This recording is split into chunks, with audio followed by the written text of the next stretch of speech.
Começando pelos meus eminentes pares, desembargadora Cleide Alves de Aguiar, que está se recuperando de uma cirurgia e está participando de forma virtual.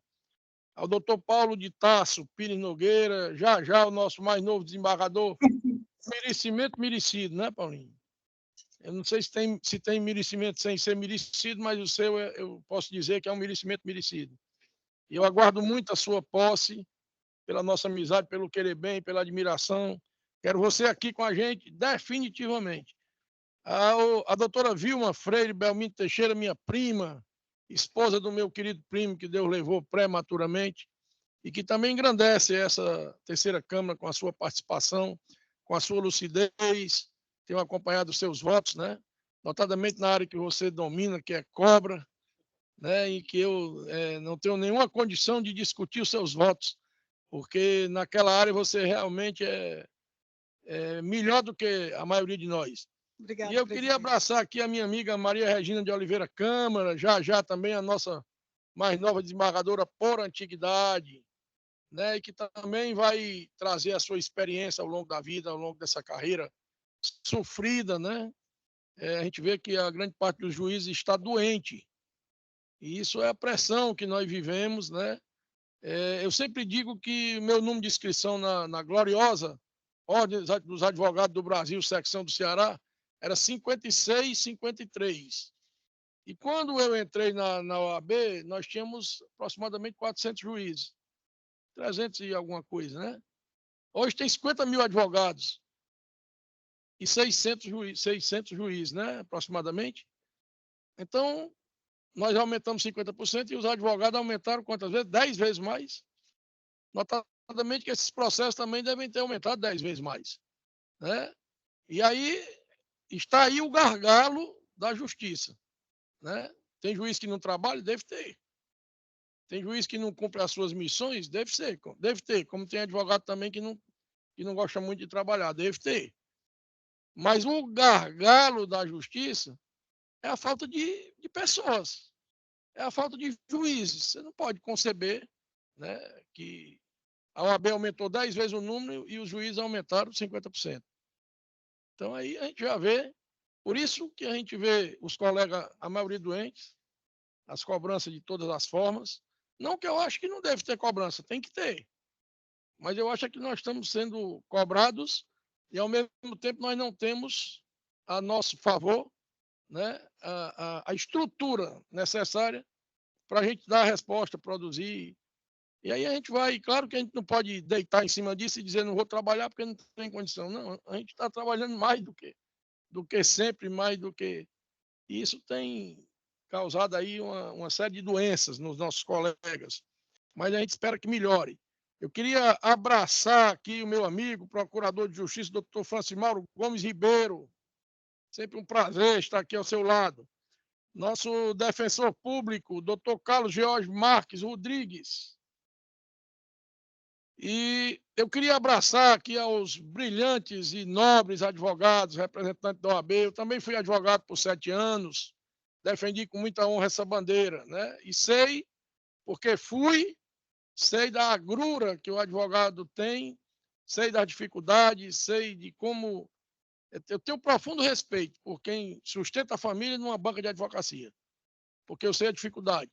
Por isso que, por onde eu passei, eu sempre abri as portas para atender todo mundo, mas especialmente uma figura chamada advogado. Se tiverem conhecimento com alguém que já atuou nas minhas varas, nos meus juizados, perguntem no interior, na capital, tratamento que eu sempre dispensei. Eu digo a minha classe porque eu sou apenas um advogado com a inscrição suspensa, né? Quem sabe se um dia não me aposento e não volto à tribuna do júri, que eu gostava tanto, né? Brigar com os promotores com ideias, né? Não com palavras, mas com ideias. Pois bem, eu queria abraçar também aqui o membro da gloriosa Polícia Militar do Estado do Ceará, em quem eu sempre encontrei, eu digo sempre isso, duas coisas no interior, disciplina e hierarquia. Né? Para mim, são os dois vetores do sucesso, disciplina e hierarquia. E os funcionários do nosso querido fórum, do nosso querido Tribunal de Justiça, que com a sua força laboral torna possível a realização dessa sessão. Existindo quórum, declaro aberto os trabalhos da 10ª sessão do dia 3 de abril de 2024, da terceira Câmara de Direito Privado, invocando, como sempre, a proteção divina para os nossos trabalhos. Inicialmente, eu vou colocar em votação, vocês já receberam a ata da sessão anterior. Todos aprovam? Aprovado. Aprovado, então, a ata da desembargadora Cleide. A ata da sessão anterior. Obrigado, está aprovada. E a gente vai iniciar, a nossa secretária vai ler os processos adiados e retirados.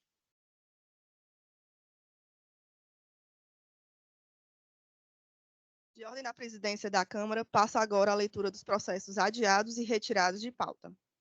Adiados, 30 da ordem, apelação cível 020-1863, dígito 84.2022.8.06.0101. Apelante, Banco Agibank S.A. e apelada Orlandina Braga Mota. 72 da ordem, agravo interno cível 062-6501, dígito 94.2023.8.06.0000/50.000. Agravante Unimed Fortaleza e agravada Maria Albirene Freires Barros. Dando prosseguimento aqui, ok? Desculpe, Lorena.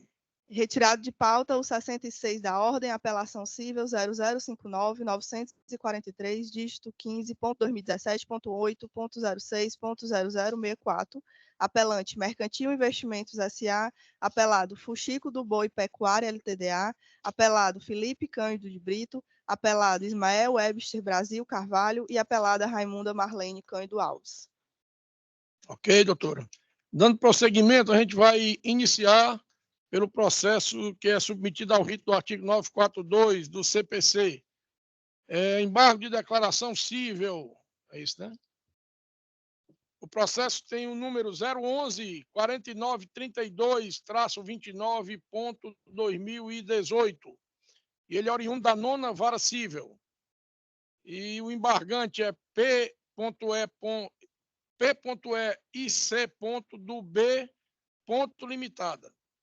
E o embargado é C.C.S. de A. E esse processo é da minha relatoria. Eu pergunto aos colegas, já que esse processo já foi submetido ao voto prévio, eu pergunto aos colegas se ratificam os votos preliminares. Ratifico, senhor presidente. Ratifico. Então, eu vou proclamar o resultado. A Câmara, por unanimidade, conheceu do recurso para negar provimento.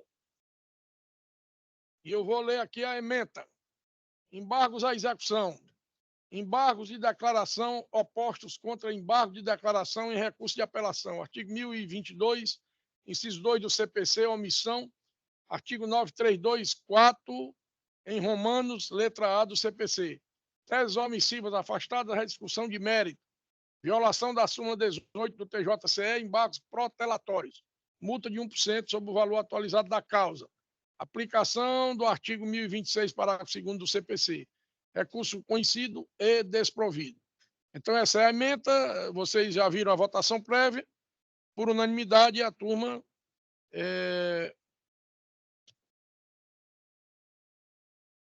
como foi o nosso resultado aí?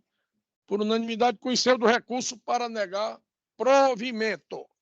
Então, agora nós vamos inverter um pouco a ordem aqui para começar por aqueles processos em que tem pedido de sustentação oral. E vamos começar aqui pelo processo número 67 da nossa pauta de hoje.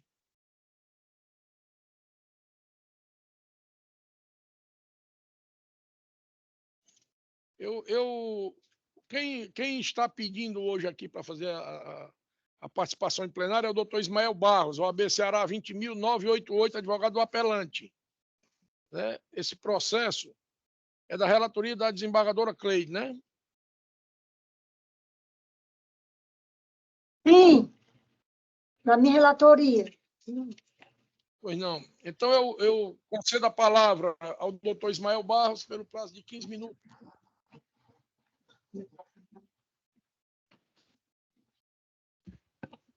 Bom dia a todos. Saúdo aqui a presença do desembargador Djalma, presidente da Câmara, doutor Paulo de Tasso, doutora Vilma, doutora Maria das Graças, doutora Cleide, de forma virtual, aos eminentes representantes do Ministério Público, os colegas advogados aqui presentes. Senhores, a ação que hoje eu defendo como apelante, ela, de certa forma, não é uma ação complexa. É uma ação simples, mas que precisa, de fato, de uma atenção bastante pormenorizada de todos os votantes e todos os integrantes dessa Câmara. O meu cliente é um casal, onde ele vendeu um sítio. Esse sítio tinha uma negociação, o valor do sítio inicialmente era de R$600 mil, e se apresentou um casal para poder adquirir esse sítio. A senhora Ireni e o senhor Fernando. Foram visitar o sítio, levaram uma amiga, inclusive pediram uma posse de um aniversário, para que houvesse o aniversário dela e visse como era o sítio, as estruturas. Chegaram a um bom termo para fechar um acordo na compra desse imóvel. Ao invés de R$600 mil, compraram o imóvel por R$500 mil. Na oportunidade, doutor Djalma, a compradora fez uma proposta para o meu cliente da seguinte forma: senhor Vicente, eu não tenho lastro suficiente no imposto de renda para poder adquirir este imóvel. Isso tudo que eu estou falando, senhores, é bom deixar pontuado, está nos autos e comprovado. Que não é falácia do advogado, até porque por uma questão de responsabilidade do que se fala nessa tribuna. Eu não tenho um lastro suficiente para adquirir esse imóvel no meu imposto de renda. Podemos fazer uma escritura pública no valor menor do que o valor dos R$500 mil? Até por ingenuidade dos dois, porque quando houvesse aí uma avaliação do ITBI, certamente o valor ia ser até ou superior, podia ser até o valor do contrato, 500 mil, ou até superior, dependendo da avaliação do cartório. O meu cliente aceitou. E assim foi feito. O pacto foi realizado, doutor Paulo de Tasso, com uma entrada, um sinal de R$180 mil, mais 4 parcelas de R$80 mil. Esse sinal, doutora Vilma, era para ele ter sido adimplido de imediato, porque essa era o pacto, tinha um prazo, salvo engano, de 15 dias. O fato é que não houve o pagamento desse valor, e esse valor começou a ser pago de forma parcelada, os 180 mil. Sempre com tratativas ao telefone, ao WhatsApp, com a senhora Ireni. Sempre, que era quem estava encabeçando a compra desse imóvel. O marido, o senhor Fernando, pouco falava, ou pouco se manifestava. Basicamente, a senhora Ireni. Chegou a um ponto que ficou insustentado, doutor Djalma, porque se passaram mais de 60 dias da data fixada em relação ao pagamento do valor do sinal. Notificamos a compradora para que ela pagasse ainda no intervalo de 10, 15 dias, sob pena de rescisão contratual. Dessa notificação, doutora Cleide, a gente não teve nenhum tipo de resposta. Não houve uma contranotificação. Pois bem, nesse intervalo de tempo, doutor Djalma, já tinha voltado 2 cheques que tinham sido para pagamento do saldo desses 180 mil. E aplicamos o Código Civil. São particulares, 2 pessoas físicas de um lado sendo os vendedores, 2 pessoas físicas do lado sendo o comprador. Ora, o Código Civil é claro, eu não tenho relação de consumo nenhuma aqui. Está sendo a compra e venda direta de um imóvel. Entramos com uma ação de execução dos cheques porque eu tenho a retenção da arras como penalidade. O Código Civil é claro em relação a isso. Fomos surpreendidos quando identificamos uma ação onde tinha um polo ativo de 8, 9 pessoas contra o senhor Vicente, alegando, pedindo e requerendo, e isso é importante pontuar aqui, doutor Paulo de Tasso, o objeto dessa ação que hoje eu estou apelando, ela é de nulidade do negócio jurídico, cumulado com perdas e danos. Esse é o objeto dessa ação. Alegando o quê? De que a imposição de um pagamento de um valor a menor na escritura pública, doutor Djalma, teria sido do meu cliente. E que isso inviabilizaria o negócio. Por que foi dito isso? Foi feita uma reunião, até mesmo minha revelia, eu não sabia, realmente não tinha conhecimento disso, com o meu cliente, que foi chamado pela senhora Ireni. Na oportunidade, ele tomou um susto, porque existia lá, doutora Vilma, 9 pessoas. 9 pessoas nessa reunião. pessoas que ele não conhecia, pessoas que ele realmente não sabia e nem tinha tratado o assunto. Essa reunião foi gravada, doutor Djalma, também à revelia do meu cliente, sem o conhecimento dele, que é uma das preliminares que a gente pede dessa prova não ser nem, inclusive, considerada. Na oportunidade, meu cliente se sentiu acuado e foi questionado em um momento se havia a imposição do pagamento a menor da escritura pública. Doutor Djalma, foi feito uma arapuca. Se foi feita uma condição para que o meu cliente se colocasse numa situação constrangedora e ajeitasse de alguma forma, tivesse algum motivo para que houvesse o mínimo de possibilidade de nulidade desse negócio. E ele disse, eu pactuei isso com a Irani, não foi com vocês. E outra, do jeito que eu pactuei com ela, vai ser feito o negócio. Fomos para a instrução. Na contestação, apresentamos, doutor Djalma, ata notarial de todas as conversas por WhatsApp. Essa prova, doutor Djalma, ela, além de ser uma prova robusta, é uma prova muito cara para o meu cliente, porque o senhor bem sabe que a ata notarial ela é caríssima para a gente fazer no cartório. Ela é por folha, ela é por página, precisa da perícia do próprio telefone celular, mas é uma prova incontestável. Nessa prova, ficou claro, doutora Graça, que não existia nenhum tipo nem de fraude e nem outros interlocutores. Apenas, única e exclusivamente, a senhora Irani. Nem o senhor Fernando participava disso. Juntamos na contestação a ata notarial. Juntamos na contestação a notificação. Colocamos em mora. E entramos com a reconvenção, doutor Djalma, porque a gente estava pedindo também um resto de barras. A penalidade do Código Civil não é só o que se pagou de sinal, é o sinal como um todo. Essa é a penalidade. Fomos para a instrução. Na réplica, se contestou de forma, se refutou de forma genérica a contestação. E na instrução, nós tivemos, antes disso, esse processo, o doutor Djalma estava falando aqui no começo, da dificuldade que se tem em relação ao número e ao acúmulo de ações no judiciário, que é um anseio não só dos advogados, mas da sociedade como um todo. Esse processo, doutor Djalma, particularmente, passou por 3 juízes. E um deles, colega, hoje desembargador, que foi o doutor Ricardo Patrocínio, excelente magistrado, que inclusive fez, e acredito que deve ter muitos processos aqui, sobre o saneamento do feito, onde muitas vezes esse saneamento do feito, infelizmente, pelos juízes de primeiro grau, eles não são feitos de forma correta. Não é fixado os pontos controvertidos, não são destituídos os ônus da prova. Nesse caso específico, o doutor Ricardo Patrocínio deu uma aula. E ele fixou, lá nas páginas 261 do processo, doutor Paulo de Tasso, 5 pontos como pontos controvertidos. Primeiro ponto, havia relação de todos os autores com os réus vendedores. Eu vou fazer questão de ler, porque isso é importantíssimo. Bem como deixar claro aqui, apesar de todos terem esse conhecimento, né, o saneamento do feito, a imposição do artigo 331, ele é praticamente um sumário do que vai vir na sentença, do que o magistrado tem que se agarrar e fazer, de fato, os seus termos sentenciais baseados naquilo que foi verificado na instrução e, principalmente, o que foi provado nos pontos controvertidos. O item 2. O contrato firmado com Eurani e o senhor Fernando foi uma exigência dos réus para facilitação de burocracia, porque a dona Eurani, em um determinado momento, em réplica, afirmou que, na verdade, já era de conhecimento do senhor Vicente o pool e o nome, a quantidade de pessoas que estavam nessa demanda, pois que nem se faz como verdade. 3. A declaração da compra e venda da escritura em valor diferente do contrato foi uma condição dos réus a conclusão ou continuação do negócio? Item 4.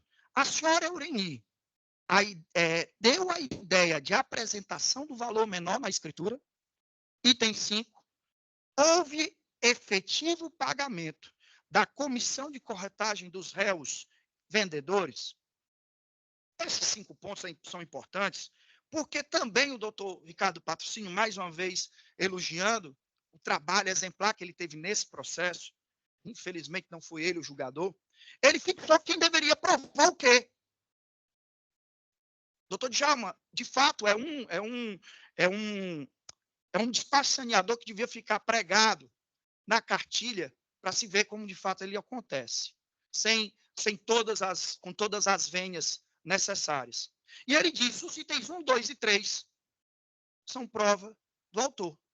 O item 4 e 5, que seria a Eureni deu a ideia de apresentação ao valor menor da escritura e houve efetivo pagamento aos corretores, a prova é dos réus.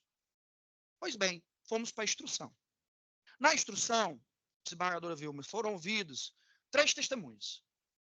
Quem são essas testemunhas? Um, por parte da autora, dos autores, que era a amiga que foi junto com ela ao sítio. As outras 2 testemunhas foram do meu cliente.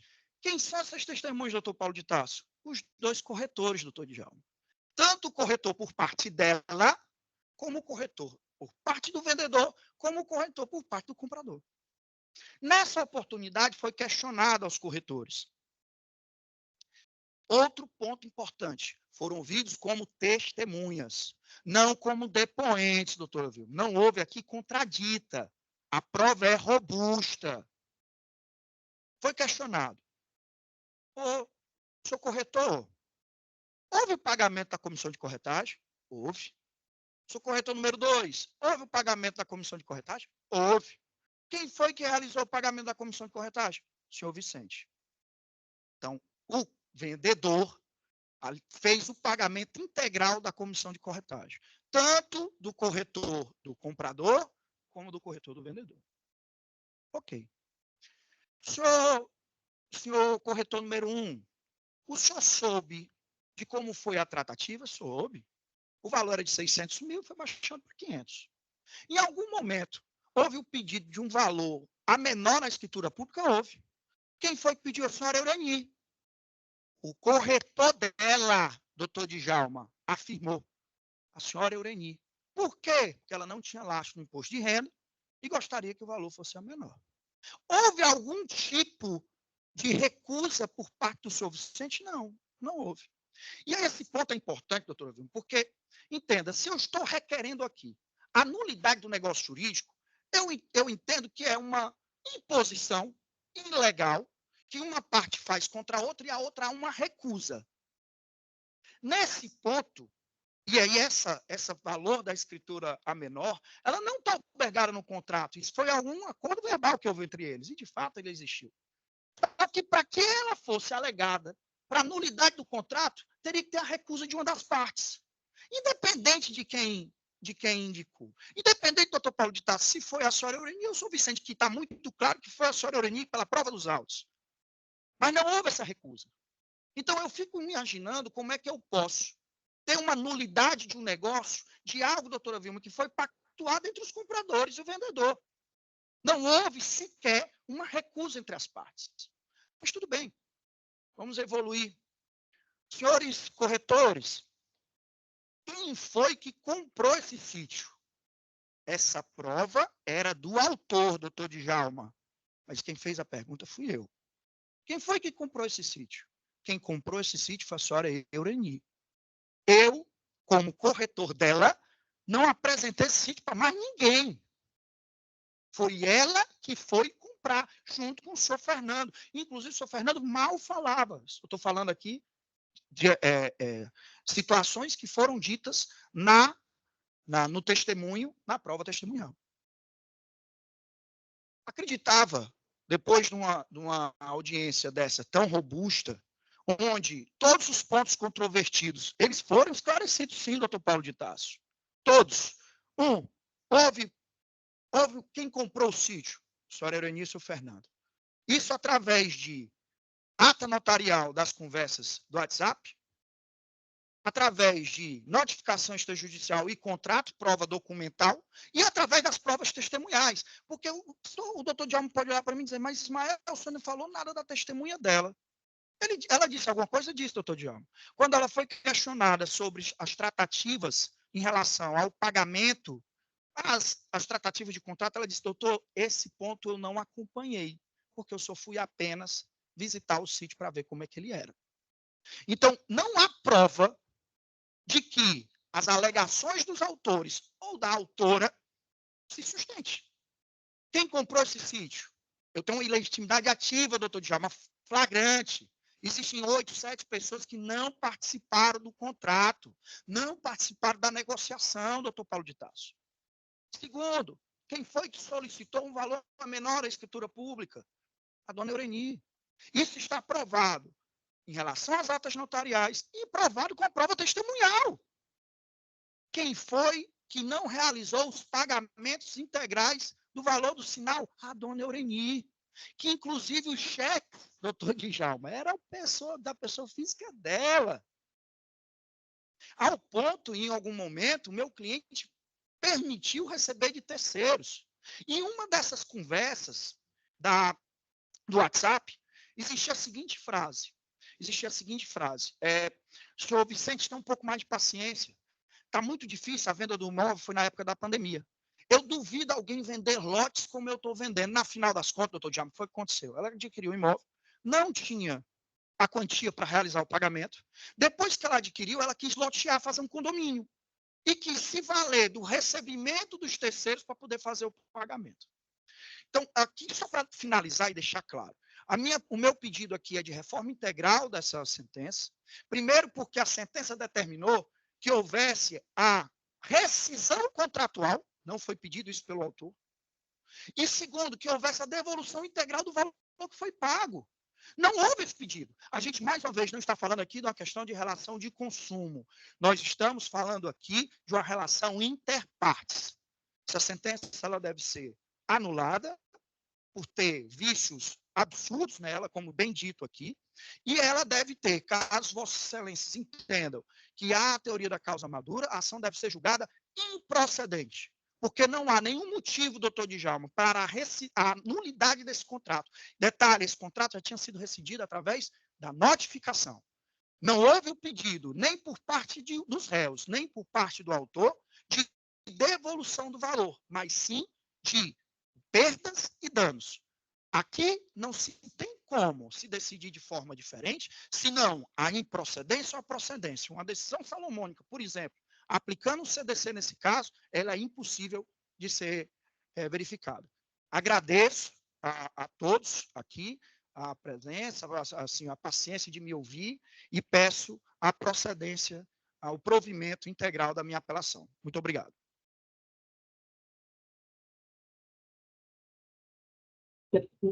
Participação do doutor Ismael. Eu vou passar a palavra à desembargadora Cleide Alves de Aguiar. Cumprimento ao nobre advogado pelas posições na sustentação oral. Parabenizo. Eu vou ler a proposta da emenda. Direito processual civil. Apelação é ação ordinária de invalidade de negócio jurídico. Legitimidade passiva. Teoria da cessão. Gravação ambiental. Prova lícita. Tema 237 STF. Preliminar de nulidade da sentença afastada.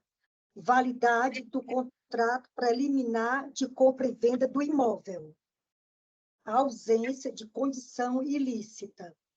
Rescisão contratual por inadimplemento do comprador. Perda das arras. Artigo 418, Código Civil. Redução equitativa do valor. Enunciado 165 CJF. Pedidos reconvencionais com natureza indenizatória e abrangido pelas arras. Apelação conhecida e parcialmente provida. Sentença reformada para julgar improcedente os pedidos autorais e julgar improcedente a reconvenção. Tendo em vista a complexidade que o caso requer, continuo com as razões da proposta da emenda. Afastada a preliminar de ilegitimidade ativa, eis que, nos termos da jurisprudência consolidada do STJ, a legitimidade deve ser analisada sobre os fatos narrados na inicial, constituindo juízo de mérito o exame aprofundado da causa para aferir a legitimidade. A gravação ambiental realizada por um dos interlocutores, sem conhecimento do outro, é prova válida. Tema do 237 do STF. Precedentes, STF e Tribunal de Justiça do Estado de Ceará. Preliminar de ilicitude da prova afastada. A preliminar de nulidade da sentença, por dar provimento diverso do requerido, não merece ser acolhida. A pretensão do autor deve ser deduzida como um todo. Artigo 322 do Código de Processo Civil. Igualmente afastada a nulidade por ausência de manifestação de todos os pontos controvertidos, porque, se o magistrado destinatário da prova encontrou motivo suficiente para proferir sua decisão, não está obrigado a manifestar acerca de todos os pontos definidos no saneamento. Em causa, não se verifica qualquer invalidade do contrato objeto da lide. Eis que a condição tida por ilícita não integra o contrato preliminar por consistir em imposição externa ao negócio jurídico objeto da presente demanda, pois a escritura pública de compra e venda é negócio posterior a perfectibilizar a compra e venda. Conforme consta dos autos e admitido pela parte autora, esta se encontrava inadimplente, não cumprindo os pagamentos na forma pactuada. Do cotejo das cláusulas contratuais e os pagamentos efetuados pelas partes autoras, nota-se que o contrato estabeleceu como forma de pagamento sinal de R$180 mil, a ser pago em 5 de outubro de 2016, ao passo que a autora indica ter efetuado o pagamento de R$ 122.037, restando R$ 57.463. Tais provas, R$ 463, tais provas demonstram o inadimplemento da parte autora e o descumprimento das obrigações contratuais assumidas, sujeitando-se à perda das arras. No entanto, entende-se aplicável a redução equitativa do valor, conforme o entendimento firmado no enunciado 165 da terceira jornada do Direito Civil do Conselho da Justiça Federal. Em caso de penalidade, aplica-se a regra do artigo 413, ao sinal, seja as arras confirmatórias ou penitenciais.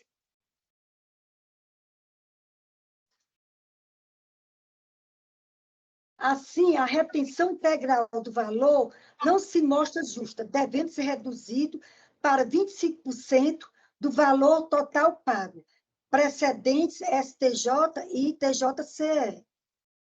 Quanto ao pedido reconvencional, consistente na condenação dos apelados à indenização suplementar pelos custos cartorários, corretagem, honorários e custos processuais, tem-se que a retenção de 25% dos valores pagos a título de arras possui natureza indenizatória e cominatória, fazendo frente a todas as vicissitudes decorrentes do rompimento do contrato, reconvenção julgada improcedente.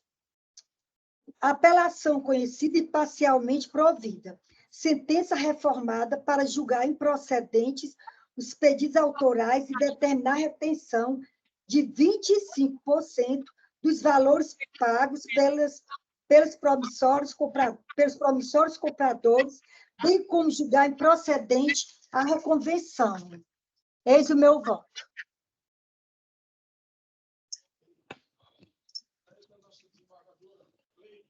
Alves de Aguiar, e eu concedo a palavra ao desembargador Paulo Nogueira para proferir o voto.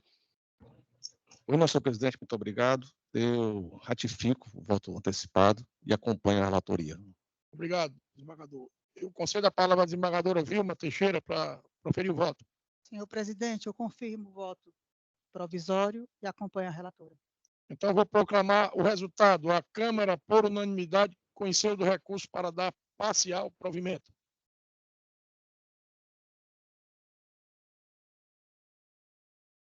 Dando sequência à nossa ordem, nós vamos agora levar a julgamento o processo de número 60 da pauta. É uma apelação cível de número 0050881-53.2021. Esse processo ele é oriundo da Vara Única da Comarca de Lavras da Mangabeira. E quem pediu para fazer a sustentação oral é a doutora Ana Paula Pereira de Souza, OAB do Distrito Federal 33257. A doutora está Bom virtual? dia, excelência. Eu estarei substituindo e já possuo subestabelecimento nos autos. Ok, doutora. Então a palavra é sua por 15 minutos. Obrigada. Primeiramente, bom dia a todos. Esse caso alega a parte apelante ter sido vítima de fraude, negando veementemente a contratação do cartão consignado com o Banco Pan. No entanto, após a instrução processual, a sentença foi proferida, né, julgando totalmente improcedente os pedidos autorais. Excelências, o apelante, ao nosso ver, busca induzir este juiz ao erro ao afirmar que o banco recorrido não comprovou a existência da relação jurídica entre as partes devido à ausência de instrumento público, argumento que não sustenta. A contratação, no caso, então, é legítima, sem irregularidades, realizada na presença de testemunhas que, inclusive, atestaram a leitura das cláusulas em voz alta e a assinatura do contrato pela parte contratante. Então, os documentos apresentados são idênticos aos vinculados pela parte autora nos autos. No momento da celebração, o correspondente bancário informou em voz alta os termos e condições e o cliente colocou a sua impressão digital na cédula de crédito bancário, conforme demonstrado. Então, trata-se de uma contratação particular realizada de acordo com o artigo 595 do Código Civil, na presença de duas testemunhas. Ressalto que a parte autora não contestou ter contratado o empréstimo, afirmando, inclusive, ter assinado o instrumento contratual, tentando agora eximir-se da obrigação.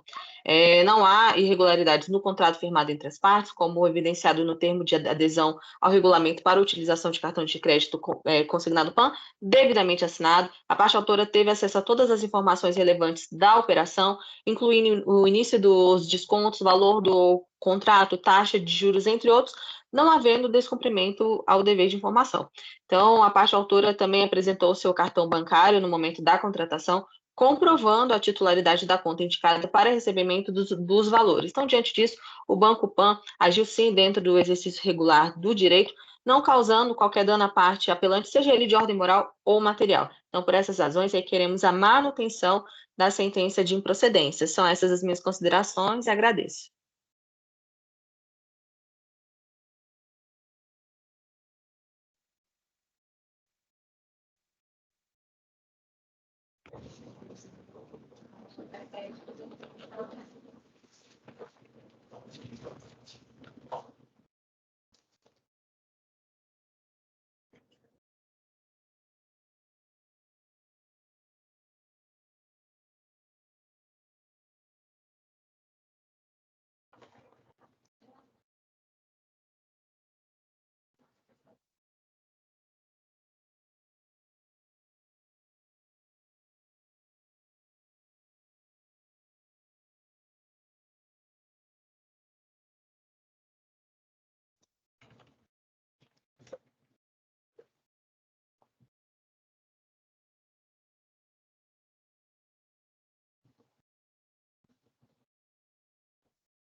Aguardar, voltar.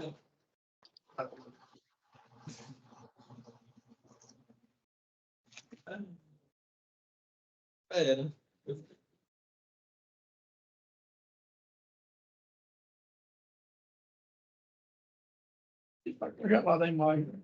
Ah, caiu. O problema é o Teams, né? É o time. O problema é geral. Já.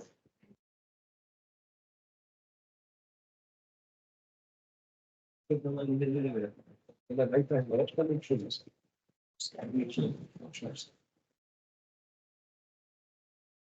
A internet é muito boa, mas quando dá problema, a gente dá vontade de quebrar, né? E aí a gente fica refém, né? Tem só que aguardar, não pode ver nada. Você já imaginou? Eu fazia 20 sentenças de retificação de registro, eu batia com carbono de uma por uma. Digo, né? Onde digo que não digo de novo, né? Então era uma. Né? Hoje você bota no computador e tira as 20 sentenças em 1 minuto. Eu passava o dia todinho com essas 20 Eu sentenças. mais gostei. Tudo quando igual. Começou a sair a máquina elétrica. Aí tinha um borrachinha. IBM eletrônico. Você voltava com borrachinha. Já tinha corretivo, né? Essa mão, Vixe. cheio de poeira. Já guardava. Você apertava o botão, né? E É. a toda letra, ele estava assim apagado.